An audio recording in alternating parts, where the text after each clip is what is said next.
Hello students, welcome to my new video, and today I am going to start a new topic of class 10 physics, lesson number 2, that is electricity. So आज हम लोग जो है electricity chapter के एक नए topic के बारे में पढ़ेंगे और आज का जो हमारा टॉपिक है वो है, देख लीजिए, electric potential, potential difference, Ohm's law, resistance. ठीक है, तो सबसे पहले हम लोग ये जान लें कि इलेक्ट्रिक पोटेंशियल क्या होता है। तो इलेक्ट्रिक पोटेंशियल जो है that it is amount of work done in moving a unit charge from infinity to a certain point. It is denoted by v and v is equal to w by q। अगर वैसे देखा जाए तो potential difference and potential both are same, formula दोनों का same है, दोनों का जो यूनिट्स है वो सेम है, बट थोड़ा सा डिफरेंस है। एंड वो डिफरेंस क्या है कि जो इलेक्ट्रिक पोटेंशियल होता है इसमें एक यूनिट चार्ज को इनफाइनाइट से किसी सर्टेन पॉइंट तक लाया जाता है और उसमें जो वर्क डन करना पड़ता है, काम करना पड़ता है, उसको हम लोग कहते हैं इलेक्ट्रिक पोटेंशियल। इलेक्ट्रिक पोटेंशियल को भी हम लोग v से ही डिनोट करते हैं and v is equal to w by q ही होता है। और इसका भी जो है SI यूनिट होता है वो जूल प्रति सेकेंड ही होगा, इसलिए कि जो W है यानी वर्क डन उसका यूनिट होता है जूल और चार्ज का जो SI यूनिट होता है कूलम, तो जूल पर कूलम इसका SI यूनिट हो गया। ठीक है, तो इलेक्ट्रिक पोटेंशियल क्या है? It is amount of work done in moving a unit charge from infinity to a fix point. हम लोग यूनिट चार्ज को इनफाइनाइट से किसी पॉइंट तक लाते हैं, तो उसको लाने में जितना वर्क डन करना पड़ता है, जितना काम करना पड़ता है, उसी काम को हम लोग क्या कहते हैं? इलेक्ट्रिक पोटेंशियल कहते हैं।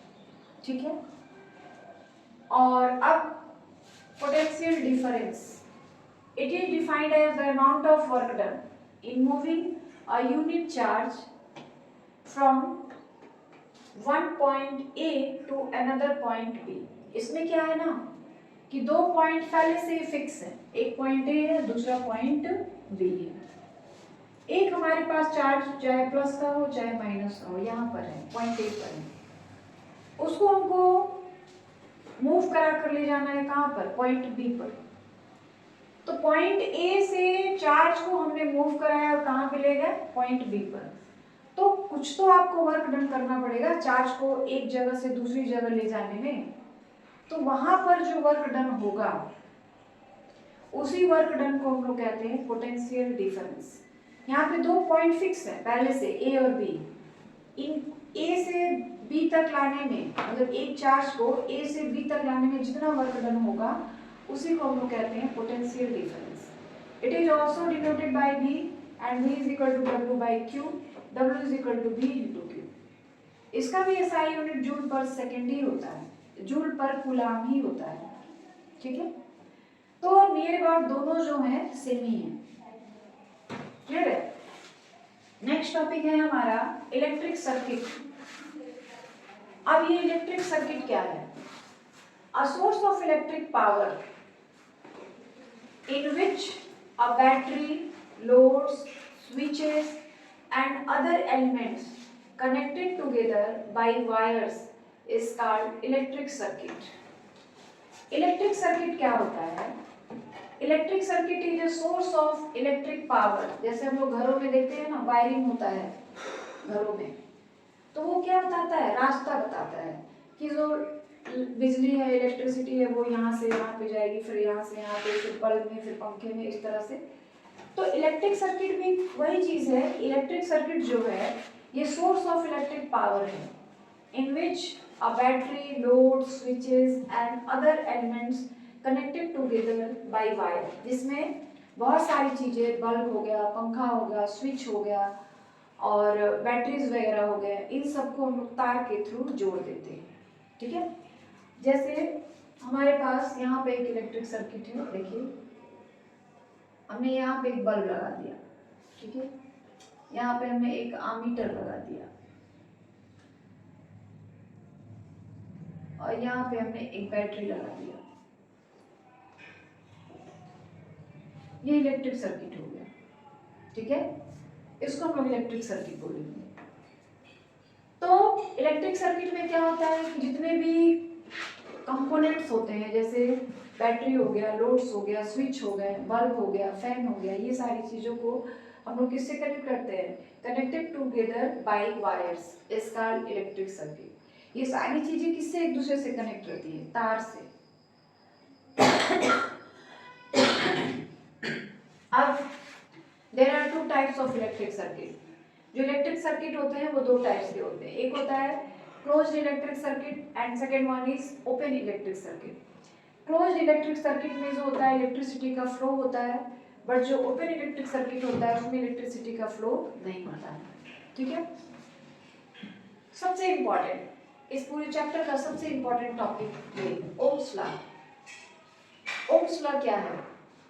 तो साइमन ओम्स जो थे ऐसे फर्स्ट वैज्ञानिक थे, फर्स्ट साइंटिस्ट थे जिन्होंने किसी कंडक्टर में फ्लो होने वाले करंट और कंडक्टर के जो दो किनारे हैं उन पर जो पोटेंशियल डिफरेंस है वो उनके बीच एक रिलेशनशिप दिया। और वो रिलेशनशिप क्या था वो यहाँ पे लिखा गया। According to Ohm's law, current flowing through a conductor is directly proportional to potential difference across its ends। मतलब ये कि मान लीजिए हमारे पास ये एक वायर है, कंडक्टर है, ठीक है। कंडक्टर में इलेक्ट्रिसिटी फ्लो क्यों करती है? तार जो होता है हमारा उसमें इलेक्ट्रिसिटी फ्लो क्यों करता है? क्योंकि जो वायर है इसके दोनों किनारों पर, दोनों एड्ज पर पोटेंशियल डिफरेंस जो होता है वो सेम नहीं होता है। पोटेंशियल जो होते हैं वो सेम नहीं होते, अलग अलग होते हैं। यहाँ पे कुछ और होगा, यहाँ पे कुछ और होगा। अगर दोनों तार के जो दो किनारे हैं, दो एड्ज है, वहां पर अगर इलेक्ट्रिक पोटेंशियल सेम हो जाए तो फिर उसमें करंट फ्लो नहीं करेगा, क्योंकि फ्लो होने के लिए जरूरी है कि एक जगह इलेक्ट्रिक पोटेंशियल जो हो वो हाई हो और दूसरी जगह इलेक्ट्रिक पोटेंशियल जो है वो लो हो। तो जहां पे इलेक्ट्रिक पोटेंशियल हाई होगा वहां से फ्लो करेगा किधर, लो की तरफ, क्योंकि कभी भी फ्लो जो होता है किसी चीज का मैक्सिमम टू मिनिमम होता है। जैसे मान लीजिए हमारे पास दो बर्तन है, एक को हमने हीट कर लिया और दूसरा उसी तरह रखा हुआ है, फिर हम लोग दोनों को एक साथ कांटेक्ट करा के रख देंगे तो क्या देखेंगे, जो गर्म बर्तन था, हॉट वाला पॉट जो था वो धीरे धीरे ठंडा होने लगेगा और जो ठंडा बर्तन था वो धीरे धीरे क्या होगा, गर्म होने लगेगा। तो हीट का फ्लो हो रहा है किधर से, मैक्सिमम टू मिनिमम। जहाँ पे हीट मैक्सिमम है वहाँ से हीट फ्लो करके आ रहा है, जिधर हीट मिनिमम है, कम है, वहाँ पे। तो वही चीज़ यहाँ पर भी है। अगर एक वायर है, कंडक्टर है, उसके दो किनारे हैं और दोनों किनारों पर इलेक्ट्रिक पोटेंशियल सेम कर दिया जाए तो फिर उस वायर में, उस कंडक्टर में इलेक्ट्रिसिटी का फ्लो नहीं हो पाएगा। तो इसीलिए ये ध्यान रखा जाता है कि जो भी वायर्स होते हैं, जो भी कंडक्टर्स होते हैं, उनके दोनों किनारों पर जो इलेक्ट्रिक पोटेंशियल होता है वो सेम नहीं होता है, कुछ ना कुछ अंतर होता है दोनों में। उसी अंतर को हम लोग नाम देते हैं पोटेंशियल डिफरेंस, ठीक है। तो वही कहा गया है कि according to Ohm's law, current flowing through a conductor is directly proportional to potential difference across its ends। मतलब ये अगर आपका कंडक्टर है, वायर है, इसमें जितना करंट फ्लो हो रहा है वो किसके प्रोपोर्शनल होगा, पोटेंशियल डिफरेंस के प्रोपोर्शनल होगा। करंट ज्यादा फ्लो करेगा जब पोटेंशियल डिफरेंस ज्यादा होगा, करंट कम फ्लो करेगा जब पोटेंशियल डिफरेंस कम होगा। आगे बात समझ में? तो उसको हम लोग सिंबॉलिक फॉर्म में कैसे लिखेंगे, दैट इज आई का मतलब हो गया इलेक्ट्रिक करंट, प्रोपोर्शनल। ये जो सिंबल बना है ना इसको हम प्रोपोर्शनल पढ़ते हैं। आई प्रोपोर्शनल टू वी और वी प्रोपोर्शनल टू आई। मतलब प्रोपोर्शनल का मतलब ये होता है ना कि अगर दो क्वांटिटीज हैं और दोनों एक दूसरे के प्रोपोर्शनल हैं तो एक अगर बढ़ रहा है तो दूसरी क्वांटिटी भी बढ़ेगी, एक अगर घट रहा है तो दूसरी क्वांटिटी भी घटेगी। तो इस तरह के जो दो चीज़ें होती हैं, दो सब्सटेंस होते हैं, उनको हम लोग कहते हैं कि ये दोनों एक दूसरे के डायरेक्टली प्रोपोर्शनल है, क्योंकि हम एक को बढ़ा रहे हैं तो दूसरा भी अपने आप बढ़ता जा रहा है, एक घटा रहे हैं तो दूसरा अपने आप घटता जा रहा है। फॉर एग्जाम्पल, मान लीजिए आप 1 किलो पेट्रोल में 2 किलोमीटर जाते हैं, ठीक है, तो जाहिर सी बात है 1 लीटर पेट्रोल जो है उसमें आप 2 किलोमीटर जाते हैं, तो 2 लीटर पेट्रोल अगर आपके पास रहेगा तो जाहिर सी बात है आप 4 किलोमीटर जाएंगे। तो आप अगर पेट्रोल का लीटर बढ़ा रहे हैं, मतलब 1 लीटर, 2 लीटर, 3 लीटर, तो आपका जो किलोमीटर है ना वो भी बढ़ता जा रहा है। अगर आप 1 लीटर पेट्रोल में 2 किलोमीटर जा रहे हैं तो 2 लीटर पेट्रोल में 4 किलोमीटर जाएंगे, 3 लीटर पेट्रोल में 6 किलोमीटर जाएंगे। तो जैसे जैसे लीटर बढ़ रहा है, आप लीटर बढ़ाते जा रहे हैं, वैसे वैसे आपका डिस्टेंस भी बढ़ता जा रहा है। तो ये दोनों एक दूसरे के डायरेक्टली प्रोपोर्शनल कहे जाएंगे, क्योंकि एक आप बढ़ा रहे हैं तो दूसरा भी बढ़ रहा है। अगर आप पेट्रोल कम करते जाइए तो आपका जो किलोमीटर है वो भी घटता जाएगा। अब 1 लीटर की जगह पे आप आधा लीटर पेट्रोल भरिए गाड़ी में, तो आप 2 किलोमीटर की जगह पे 1 ही किलोमीटर जा पाएंगे। तो एक बढ़ा रहे हैं तो दूसरा भी बढ़ रहा है, एक घटा रहे हैं तो दूसरा भी घट रहा है। तो इन दोनों चीजों को हम लोग कहते हैं कि ये दोनों एक दूसरे के डायरेक्टली प्रोपोर्शनल है, ठीक है। तो वही चीज यहाँ पे कहा गया है कि आई और भी दोनों एक दूसरे के डायरेक्टली प्रोपोर्शनल है। मतलब अगर आप आई को बढ़ाएंगे तो भी बढ़ेगा, और भी को बढ़ाएंगे तो आई भी बढ़ेगा। आई क्या है? Electric current. बी क्या है? Potential difference. आई बात समझ में? आप चाहो तो यहाँ पे कहीं लिखा तो है B is equal to potential difference I current. अब देखिए हमने लिया B directly proportional to I, यानी B जो है डायरेक्टली प्रोपोर्शनल होता है I के, इलेक्ट्रिक करंट के। तो जब यहाँ से ये प्रोपोर्शनल का साइन हटाएंगे, सिंबल हटाएंगे, बीच में इक्वल का साइन लिखेंगे, तो हमको एक कांस्टेंट जोड़ना पड़ता है। ये रूल है कि जब भी प्रोपोर्शनल का साइन आप हटाते हैं आपको वहां पे एक कांस्टेंट जोड़ना पड़ता है, ऐड करना पड़ता है।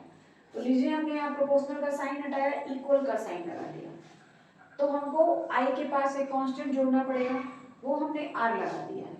R इज द कांस्टेंट, और इसी R का नाम है, R is constant is called resistance. R जो है एक कांस्टेंट है और इसी कांस्टेंट का नाम है रेसिस्टेंस। रेसिस्टेंस को हम लोग हिंदी में कहते हैं प्रतिरोध, बाधा। किसी काम में बाधा आता है ना, दैट इज प्रतिरोध, उसको हम लोग प्रतिरोध कहते हैं। तो ये है ohm's law, B is equal to R into I, ठीक है।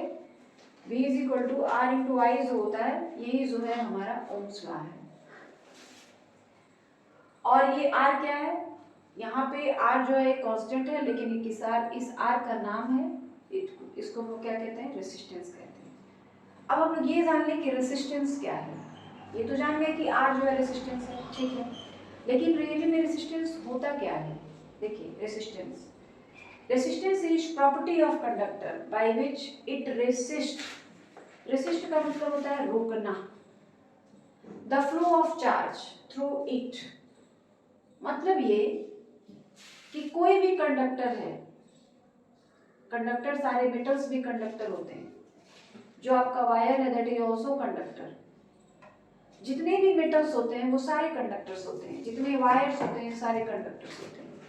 तो कहा जा रहा है कि resistance is property of conductor. Resistance जो होता है कंडक्टर की प्रॉपर्टी होती है, जिसकी वजह से वो उस कंडक्टर में से चार्ज को फ्लो होने से रोकता है। फॉर एग्जाम्पल, आप कहीं सड़क पर जाते हैं, सड़क पर जगह जगह ब्रेकर्स बनाए गए होते हैं, तो वो ब्रेकर्स क्या काम करते हैं?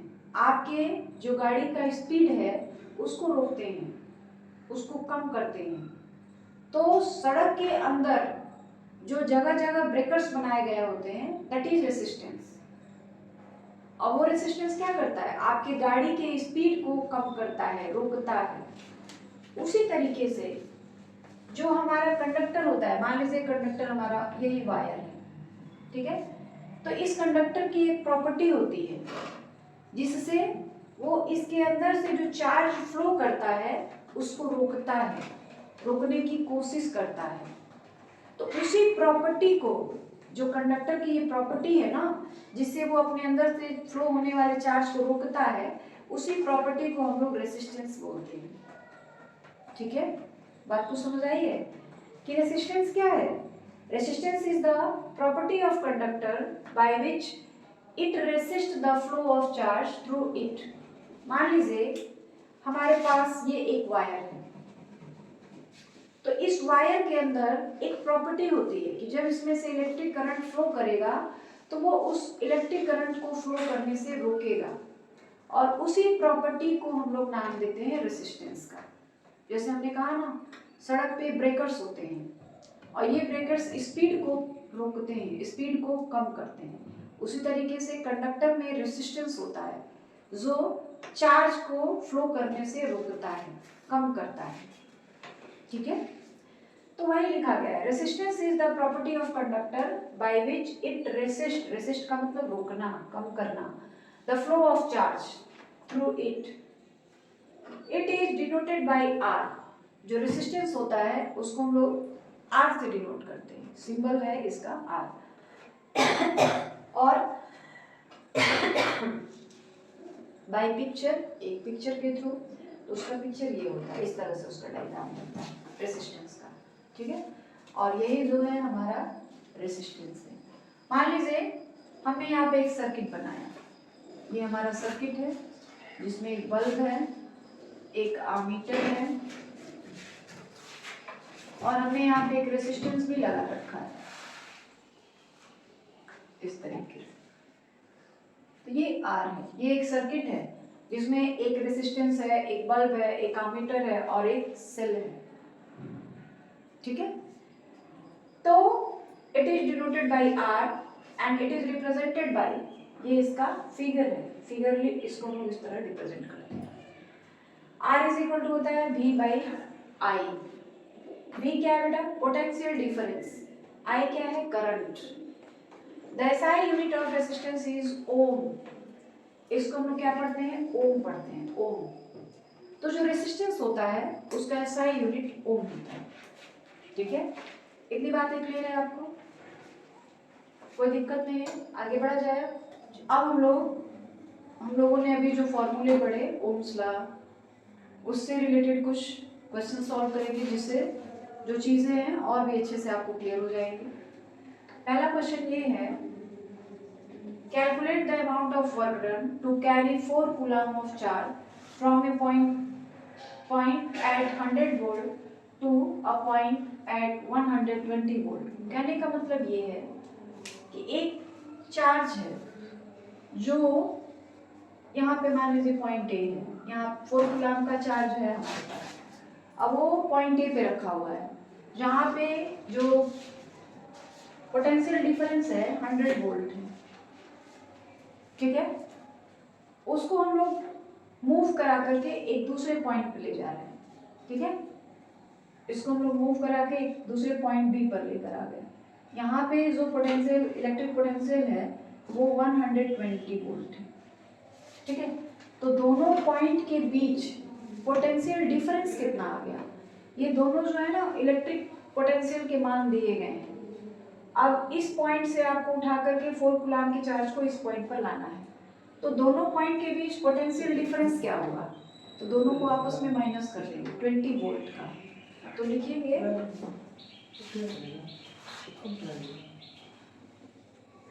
पोटेंशियल डिफरेंस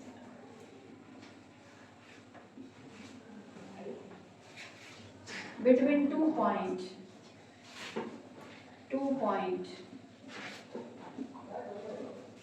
वो कितना हो जाएगा? तो दोनों को हम लोग क्या कर देंगे? माइनस कर देंगे।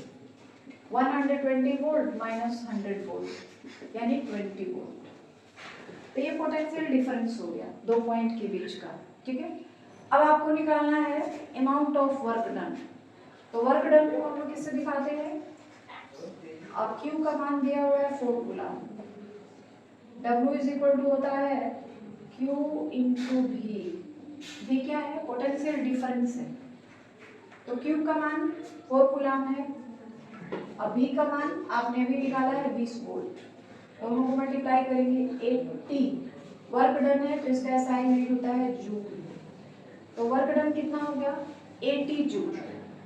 यानी जो 4 कूलम्ब का चार्ज है उसको पॉइंट ए से बी तक ले जाने में आपको कितने का वर्क डन करना पड़ेगा 80 जूल का वर्क डन करना पड़ेगा। ठीक है, क्लियर है ना?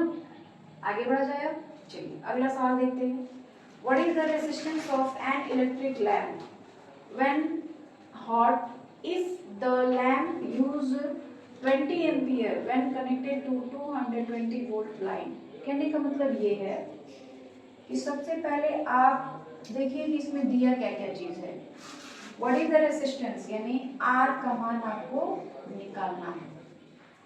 रेजिस्टेंस का मान पूछा गया है। Uses 20 ampere. एम्पियर किसका यूनिट होता है बेटा इलेक्ट्रिक करंट का। तो जहां वो एम्पियर दिया गया ना वो आई इलेक्ट्रिक करंट की वैल्यू दे दी गई है। यानी आई की वैल्यू हमारे पास कितना हो गया 20 एम्पियर। क्लियर है? और ये जो है ना इलेक्ट्रिक पोटेंशियल दिया हुआ है V is equal to 220 volt. अब आपको R निकालना है। R इज इक्वल टू अभी हमने ओम्स लॉ से पढ़ा है R इज इक्वल टू क्या होता है V बाई RE। तो V की वैल्यू कितनी है हमारे पास देख लीजिए। V की वैल्यू है 220 वोल्ट और I की वैल्यू है 20 एम्पियर 11। तो इसका आंसर कितना आ जाएगा 11 ओम। यानी जो हमारा लेंथ है उसका जो रेजिस्टेंस होगा कितना हो जाएगा 11 ओम हो जाएगा। तो इस तरह के सवाल में बेटा ज्यादातर ऑब्जेक्टिव में पूछे जाते हैं। ये सवाल आपके सब्जेक्टिव में नहीं पूछे जाएंगे। इस तरह के सवाल जो होते हैं ऑब्जेक्टिव में पूछे जाते हैं। ठीक है, तो दोनों क्वेश्चन आपको क्लियर हो गए हैं किस तरह से किया गया है। एक ओम्स लॉ से रिलेटेड है और एक वर्क डन से। ठीक है ना? तो आज के वीडियो में बस इतना ही। बाकी हम लोग अगले वीडियो में जानेंगे। और वीडियो के लास्ट में यही कहूँगी कि आप जितना ज़्यादा हो सके वीडियो को लाइक करें, शेयर करें, चैनल को सब्सक्राइब कर लें ताकि जो भी वीडियो अपलोड किए जाए उसका नोटिफिकेशन आपको समय से मिल जाया करे।